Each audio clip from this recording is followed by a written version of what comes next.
Denmark has ended up in centre stage in terms of the Trump presidency because of the situation in Greenland. Yes. When he says we might use military force, does that scare Danes? Do they take it seriously? People feel very uncomfortable about this. The changes that Mark Zuckerberg has announced, has any of it made you uncomfortable? Well, the good thing about being on the oversight board is that I don't have to agree with Mark Zuckerberg on everything. Do you think he's cynical? People can think exactly what they want. Since I joined, which is 4 or 5 years, I think that Meta has grown up. Helle, could we just start by, obviously you've been out of office for some time now. Yes. You left office in 2015. It feels like another political world, doesn't it? It really does. It really does. 10 years has passed and it feels like we have to basically reorientate ourselves, understand the world in a new way. And we have been through one Trump presidency, but this feels You just missed the first one. I did. Do you ever regret missing it? I always regret missing the big stuff. That is when a former prime minister is really like in the stable waiting to get out. No, I think when you've been in politics like that, you always want to be part of the big stuff. But no, in my daily life, I don't miss it. You don't miss being prime minister? You don't envy, say, Mette Frederiksen, who's prime I minister don't now? envy her that job, but I would always like to do it because I think once you have taken responsibility for your country and been of service, hopefully, to your fellow countrymen, then you want to keep serving. I want to talk about sort of contemporary political issues. There's so many we could discuss with you because you've had so many different sort of political lives in a way. But first you talk a little bit about you and your own sort of politics. And obviously, for a lot of people listening to this, they may have been to Denmark, but they have very little sort of sense of the politics of Denmark. Yeah. Just give us a sense of, you've got a unique kind of, or a really interesting vantage point because, of course, having been immersed in Danish politics, you've also got your British political family as well, the Kinnocks. Yeah. So you have a really good kind of vantage point about the similarities and differences of British and Danish politics. Just give us a sense of what you think the main differences are. I really do. I've been immersed into my British political family for more than 30 years.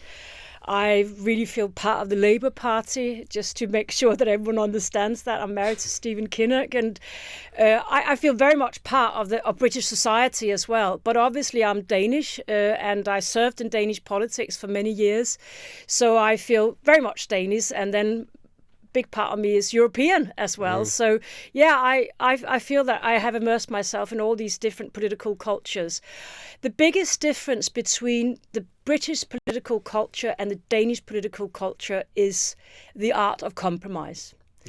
In Denmark, we never have a majority government. The government I led was a 3-party coalition government, but we still didn't have a majority, which meant that every day, basically, we had to go out and find a majority for the policies we wanted to follow. So we have to in Denmark make compromise an art, and that means that you're not there to always slag off your opponent. When I was leader of opposition, I did loads of compromises with the then government. And that art of compromise is something that has been a little bit lost in British politics and that I hope you somehow can return to. I always felt that during the kind of Brexit process, as I said, my wife's Norwegian, we were talking during the Brexit years at that time when she could never really understand how it could not be that the Parliament couldn't come together to find an acceptable compromise. And I always thought that if it never happened in, say, Denmark or another country like that, Brexit, it would have almost been inevitable you would have got a compromise position, wouldn't it? But it's just so sort of antithetical to the British political culture. It's almost compromise is almost seen as a kind of failure on behalf of the politicians involved. Exactly. We did actually find a compromise. When the Danes voted no to the Maastricht Treaty in 92, I know this is many years ago, by 93 we had a compromise. We called it the National Compromise, and we had another vote, and people voted in favour of that because people accepted when all these parties were in favour of the national compromise, people should vote in favour of that. And that was a very good compromise to find. Let's not forget that there was compromises in British politics after Brexit, but parties decided to vote against those compromises. So there could have been an easier Brexit deal than what you got in the end. And that was because the parties and the Labour Party decided to not be in favour of those compromises. When you were, so you left office in 2015, but that was obviously roughly the time that obviously David Cameron wins the 2015 general election. You worked with David Cameron, and there was the prospect of a renegotiation sort of coming on the horizon. Were you sort of aware or thinking about much and could see the potential problems? Were you sort of grappling with the prospect that Brexit, even then, could be a reality in a way many people thought that it wouldn't? Absolutely. I mean, I worked very closely with David Cameron, had a very good working relationship with him. And I always felt that the demands that he had on the European Union, if he had carried on a little bit longer and if he had gotten some of those demands from the European Union that the Brits were asking, he could have gone back to the UK and say, these are the things I got from the European Union. This is what I want the British electorate to vote on. And I think he could have got a much better deal. The problem is, of course, that British policies on the European Union has not been so much based on what's good for the UK, but perhaps more based on what was convenient in the Conservative Party for decades. And if you park European policies with the Conservative Party, you're always going to get not great results. But if it had been for the benefit of the British population, I think David Cameron could have got a deal from the European Union and then perhaps put that to the vote after a debate in the UK. So as a sitting political leader to whom, I mean, it was maybe just before he started the renegotiation, but someone who was sort of aware of what Cameron might have been asking for, you think that Cameron could have got more if he'd actually stuck the course and negotiated for longer during that renegotiation period? I definitely think he could have. I mean, there was a lot of talk back then. It's not something we talk about so much now, but back then we talked about so-called welfare tourism, that we were worried that people came from other EU countries and were using the welfare that we have in each particular EU member state. This was a discussion we had very live in Denmark as well. So I do think he could have gotten some concessions from the European Union in that space and perhaps others as well. The problem was that the reason why they ended up taking a Brexit vote or vote on UK membership of EU was for the benefit of the Conservative Party. It was like politics within the Conservative Party, but I do think he could have gotten a better deal for the UK and put that to the vote, and maybe that would have been accepted by the UK electorate. As part of a Anglo-Danish family. Yes. Or actually Welsh-Danish family, I should say. Did you feel it very personally, Brexit? I mean, did it pain you? Yeah, it pained me a lot. I'll never forget the day we woke up to that result. I think it's awful. It was awful, and it hasn't been very good for the UK to be outside the European Union. What do you think our reputation is like politically in Europe now? Do you think it's much recovered, or do you think it's still damaged from the Brexit period? I don't think the reputation is damaged. I mean, the result of a vote is what it is. Yeah. But of course, what has happened is that the UK has made itself smaller in the global community by leaving the European Union. And in those years... And you say that as I mean, obviously you're connected with the Labour Party in all of these different ways, but you are saying that as an outsider, in effect, as an impartial one. I don't think there's any doubt that if you leave a big, substantial union like the European Union, which actually still has got a lot of influence in the world, you are making yourself smaller in the global perspective. UK is a fantastic nation. I love this nation. And the UK has been so good in so many ways. And we need the UK in the European Union. I still miss the UK in the European Union. And there's no doubt when the UK withdraws from a union like that, it makes itself smaller. So I think that's what's happened. And I, as an outsider, can say it as it is. UK has made itself smaller. And obviously, I wish the UK will get closer to the European Union in the future. Do you think, I mean, there's all this talk about, resets, and we've seen Keir Starmer going to the European Council this week, first PM to do so, which is the first PM to do so since Brexit, UK-EU summit coming later on. All this talk about a reset. Do you think that there is much room or much willingness or appetite from within the EU and EU member states to reopen the UK-EU relationship? If Starmer wants stuff, do you think that he'll be able to get it? The EU has said that all along, that they want to, their door is open. If there is a will to reset the relationship, I think the door is definitely open to the UK. UK is a very treasured NATO member.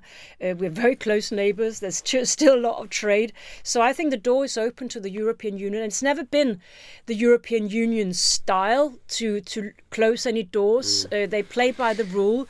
They have their principles, but they're not closing any doors. And I don't see any doors closed right now. I want to talk a little bit about the future of social democratic parties, your sort of party, the Danish Labour Party here. But before that, I'm just really interested, just on a personal level, what was it like? Because you have got this connection with the Kinnocks, who are, you know, one of the great British political families, certainly within the Labour Party. When you first sort of, as you used to say in England, started stepping out with Stephen, started courting, very grand, very Downton, wasn't it? I don't know where that came from. That's how you did it in '92. Yeah, exactly. Back in '92, back all those eons ago, when you started stepping out. What was it like, sort of stepping into that world? You know, the Kinnocks, going to meet Neil Kinnock, you know, I mean, you must have been aware of them and everything. What was it like? A little bit. This is back in '92. I mean, the election had just happened where they lost. I wasn't so aware of the Kinnock family, to be honest. Right. I was very much into the European Union and Danish politics. It was right after, the referendum that we didn't get through in the European Union. So I wasn't that aware of British politics. Yeah. It sounds weird. So yeah, Steve and I was just going steady at the time, and I loved his family from the outside. I loved Glenys. She became such a close friend and such a great inspiration to me. And I wasn't in politics back then. I was hardly a member of my own party, so it was just great to meet this vibrant family and Steve's sister and everyone. I mean, it's just been an amazing family to be part of. Not so much for the politics, but for the warmth and the heart that is in the Kinnock family. And you were going to Wales and sort of Welsh political culture, which is very distinctive. I love. What were your impressions of that when you were young? I have loved Wales from the moment I started going there. Obviously, in the beginning, we went to Holyhead, Anglesey, all the time. I've been there many times, more times than any Danes, I would think. But and now I go to South Wales a lot in Steve's constituency in Port Talbot, and I just love being there. I love supporting Welsh rugby. Going to Welsh singing? I love the Welsh singing. We go to a pub there, and there's singing. There's a men's choir from, and it's just a beautiful country, and it's beautiful. A very strong sense of social democracy. Yeah, it's really strong soul there, and grounded in real values. I know it sounds like, is it so special? For me, it feels very special, the Welsh culture, and it has been from the outside. And I feel I got to know the Labour Party there, and they remind me a lot of the Labour Party in Denmark, the discussions that take place, the vibe, and I've been out campaigning there. It's a great country, great nation. Of course, you became known for a little clip that went quite viral that happened in Wales. Yes. Let's just, for people watching this who haven't seen it, it was just a documentary from the 2017 election. Let's just watch this. You and Stephen. At his count in 2017. Stephen's typically keen to oblige, but Denmark's ex-Prime Minister smells danger. Yeah,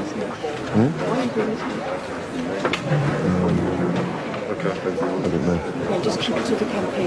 Nothing. But what about you thought would say this and that?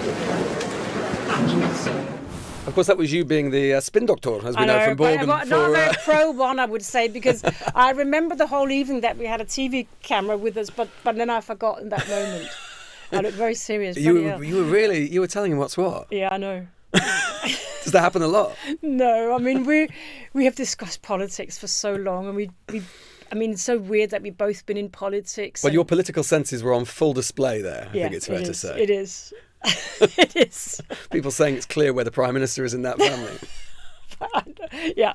Let's talk about progressive politics. Progressive politics, centre-left politics, social democratic politics, or whatever you want to call it. I mean, it's not going through a moment of particularly rude health, is it? Sort of parties and politics that you identify with and you've been part of your whole life.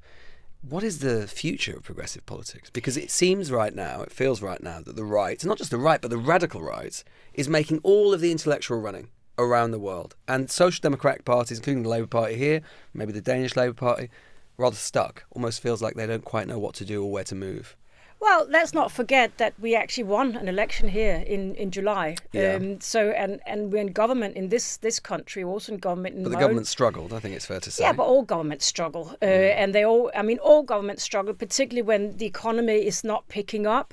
All governments are going to struggle, and also with the inheritance that this government had from so many years of... But you know what I mean in terms of the battle of ideas? I know what you mean. But I also think that we have this tendency to say about social democracy that it's dead and all these things. I don't think it is. This is not about parties. This is about a system of thinking about things. And basically what we still have in the European Union and in many European countries is that we still believe in a market economy which is still based on regulation and turns into a social market economy.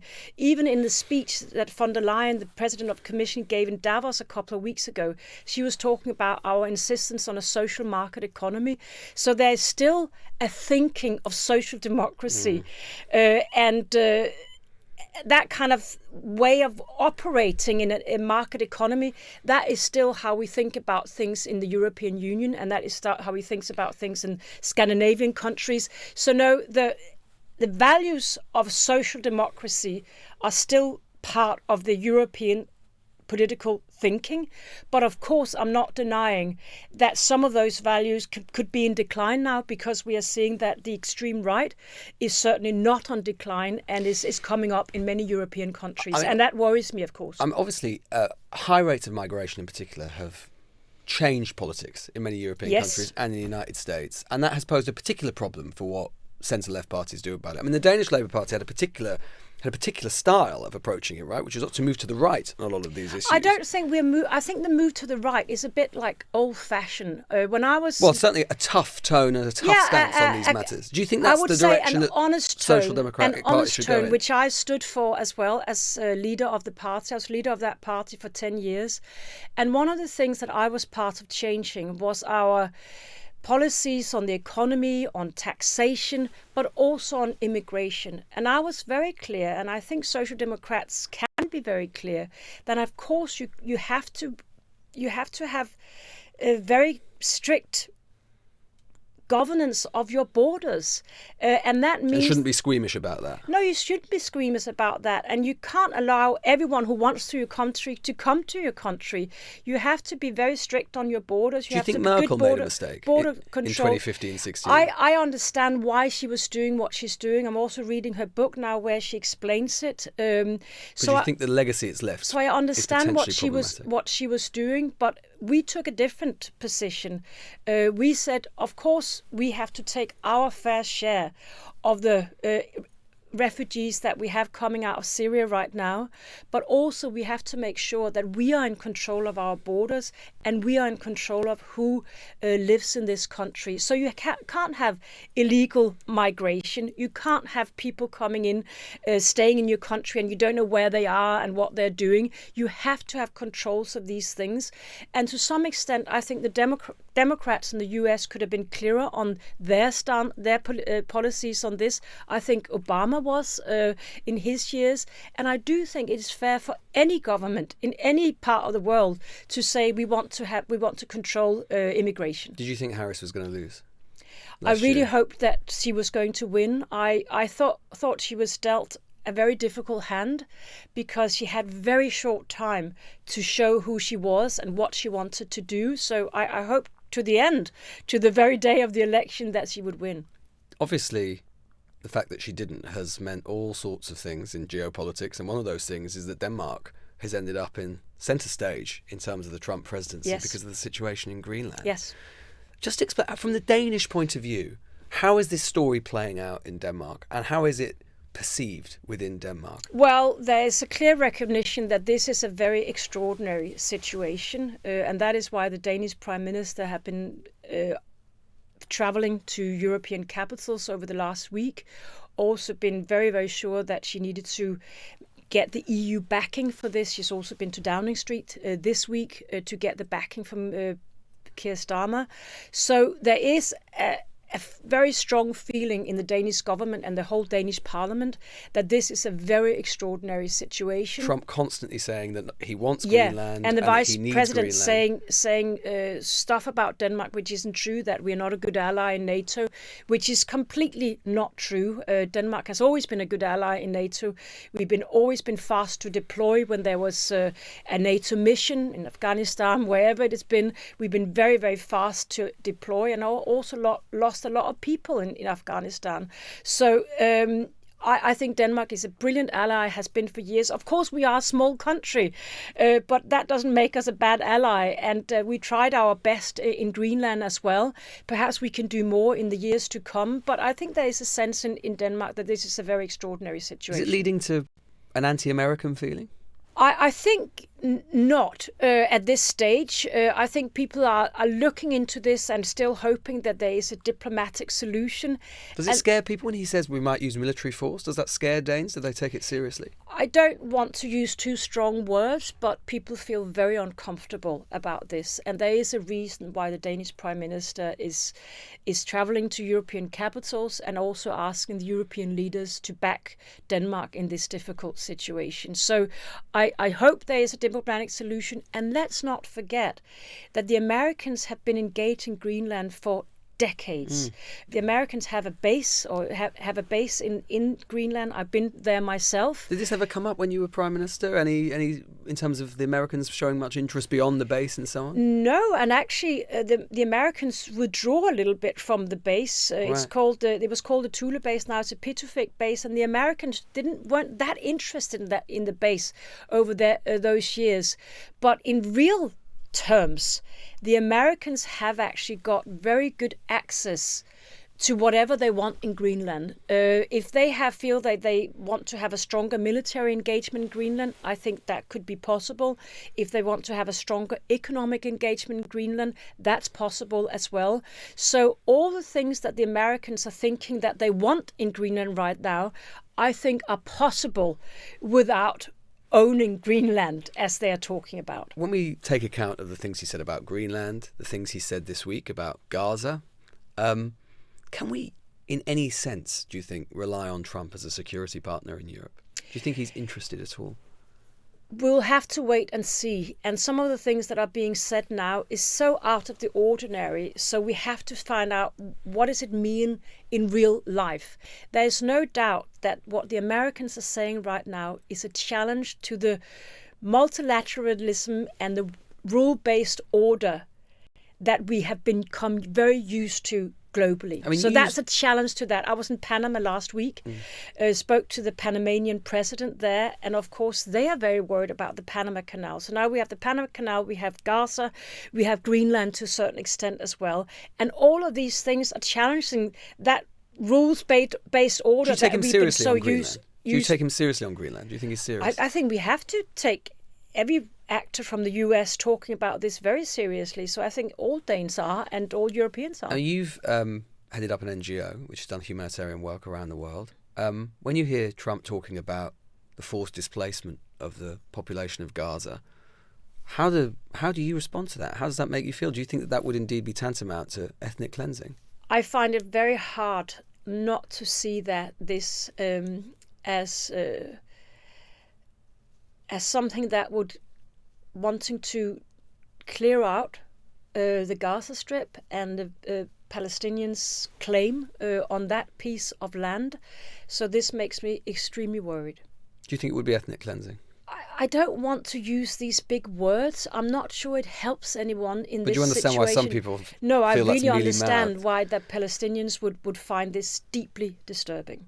In terms of something that's been a big part, obviously. And I also want to say, the Palestinians have had such a hard time over the last couple of years. And my heart goes out to Palestinians who are now picking up the pieces, coming back to their homes, trying to work out how to live in that part of the world, in the Gaza Strip. It is so, so difficult. So what I would focus on now as a European is how can we help the Palestinians and how can we defend their rights? And I know this is out of fashion, but I'm still hoping for a two-state solution in that part of the world. And it seems like almost a remote, weird thing to say right now, but I think we as Europeans still have to talk about a two-state solution. Obviously, a big part of Trump's victory, or certainly a relationship that he's been cultivating increasingly, has been with the social media giants. Of course, you have an association with one of them, with Meta, because you're the chair, I think, of the independent oversight board of Meta, which I know, as you always like to say at times like this, is independent of Meta. That's what the clue is in the name. But nonetheless, there is an association there. Do you think The changes that Mark Zuckerberg has announced in terms of changes in content moderation, moving his operations to Texas, all of these different things that he announced just after the election, has any of it made you uncomfortable? First of all, I'd just like to explain to the listeners, because I realise that so many don't know what the Oversight Board is doing. We are, as you say, we are part of the Meta ecosystem. We are an independent organisation created by Meta, funded via a trust, so really independent. We were made to criticize Meta and be Meta's watchdog. And that means that we take final decisions on Meta's content moderation decisions. Meta promised from the outset 4 years ago that they would follow all our decisions. They have kept that promise and followed all our decisions, and they've followed many of our recommendations. They always listen to you. They always follow our decisions and they have not missed a decision that we have done. So you're very powerful over them then? I don't know if we're very powerful, but I think we have changed certain things in Meta. We have changed how Meta treats their users. We have changed how Meta is transparent with their content moderation. Did they consult you with these changes before they were announced? We had a very good insight to how they were what they were thinking about fact-checking. And we also had a good insight in some of their thinking on content moderation and what they thought. But they didn't ask you, can we do this? No, they didn't ask us. They don't have to. I mean, we actually don't have, in the Oversight Board, we have nothing to do with fact-checking. Right. But we knew before that they were going to change it and that what they thought about it. And we also knew that they were starting to have doubts about their content moderation. Do you think it's a good idea, what they've done? I understand a lot of it. I understand when they say we are making too many mistakes in content moderation. I can certainly say that they are making a lot of mistakes. And when they're saying that they perhaps had built up a too complex system, I can also agree to that. And that's what we've been saying to Meta for a while now. We've talked about their errors and also the complexity of their content moderation. So if you're asking me, what do I think about these changes they're coming up with now? In terms of their fact-checking, I think Meta will always have fact-checking, and we welcome that they're now looking into a new fact-checking system, which they call community notes, which is what X have. But a lot of people are nervous. I mean, if X is the model... Two things. X is the model on community notes. I think Meta will have to do a much better community notes, also because it has to be scalable to a whole. Let's not mix things, because people are mixing fact checking with content moderation, and I'm just going to tell what I see as a difference. So community notes is a fact-checking system. Community notes could work if it's a better fact-checking system that X have now. And I think Meta could create a community note that could actually work better and would be scalable. In terms of content moderation, I am so not impressed with X's content moderation at the moment. And I will hope that Meta will not have that kind of content moderation. And it is my impression, after having spoken to a lot of Meta executives, that Meta will still have content moderation, and I think they'll always have much better content moderation than X has. Zuckerberg, can you understand why a lot of people would think that Zuckerberg is a deeply cynical character? I mean, he moves with the political wind, doesn't he? In 2016, there's all of these complaints about whether there's been Russian interference or how it was in potential problems around the election, so he introduces content moderation. 2020, Trump, January 6th, he's on his way out of power, he throws him out off his sites. And then, lo and behold, Trump wins, and suddenly not only is he back on his sites, but also he's basically moving his entire model in a Trumpian direction and hiring people who are close to Trump. I mean, it's so cynical, isn't it? Well, the good thing about being on the Oversight Board is that I don't have to agree with Mark Zuckerberg on everything. Do you think he's cynical? And what I'm seeing is a Meta which clearly is adapting to the new political environment. Well, you can say that My again. business as the Oversight Board is to look into this from the perspective of the users of Meta's platforms. And that's, of course, Instagram, Facebook, and Threads. And my job in the Oversight Board is to make sure that Meta still has a good content moderation where they balance free speech, which we all believe in, with other human rights. And as long as Meta is committed to doing that, I want to be part of that on behalf of the users. Can you see? And that's what I'm doing. And I don't have to agree with Mark Zuckerberg on everything. Thank God. I am Meta's watchdog. And as Meta's watchdog, I still think there's things that I can be part of doing to help Meta be a better platform. Can you understand why people think that he's cynical, a cynical actor who simply is interested in his commercial benefit? People can think exactly what they want. What I have seen with Meta over since I joined, which is 4 or 5 years, I think that Meta has grown up.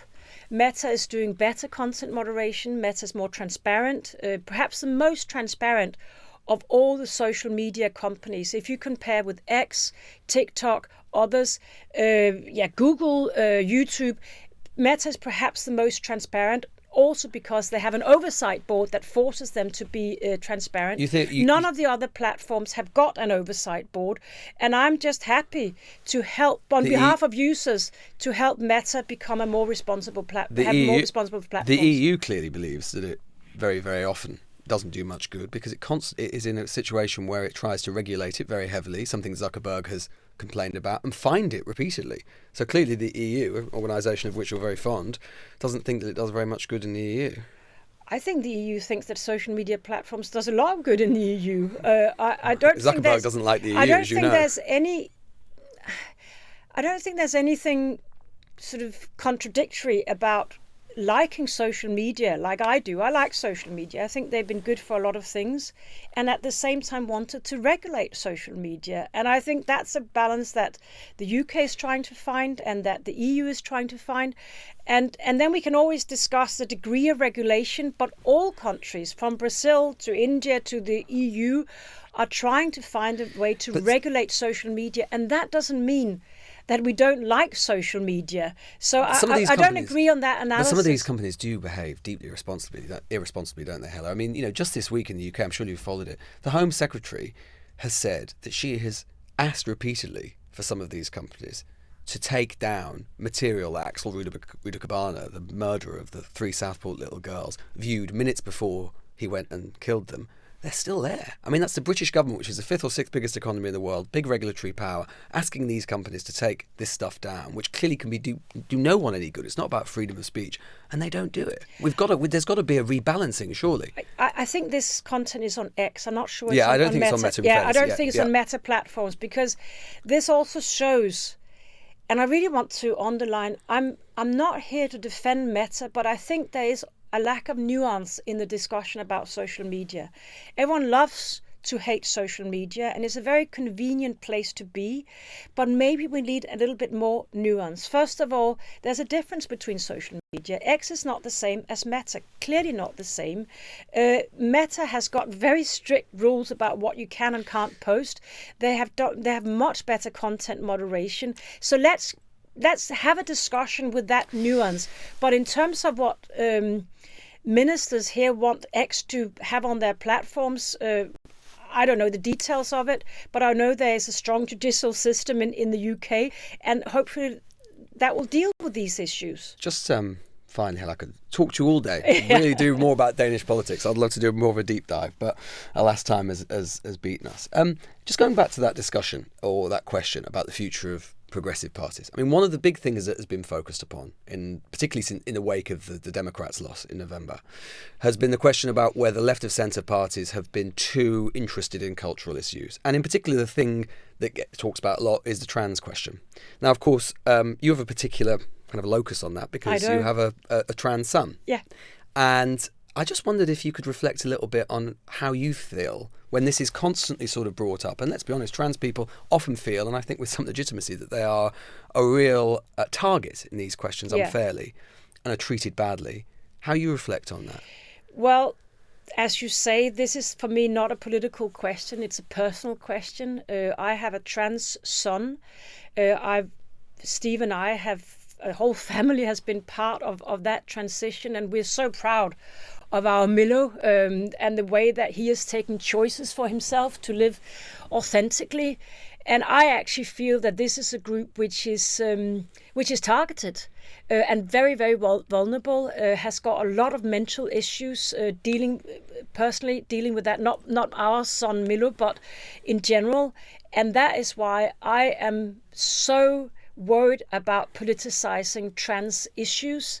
I'm so worried about putting feminists up against trans people. I think that is so unnecessary and not based on reality of how things work. And I think there should be solidarity between feminists and trans people. That's where I am myself. I want to build bridges. So I am worried about this discussion. But I also think we will come back. All of us who are feminist and defending trans rights, we will come back. We will find the strength to hold hands with each other, and we will fight back against this ostracizing of our values. Helle Thorning-Schmidt, statsminister. Tusind tak. Thank you very much. Tak skal du have. The Newsagents. This is a Global Player original podcast.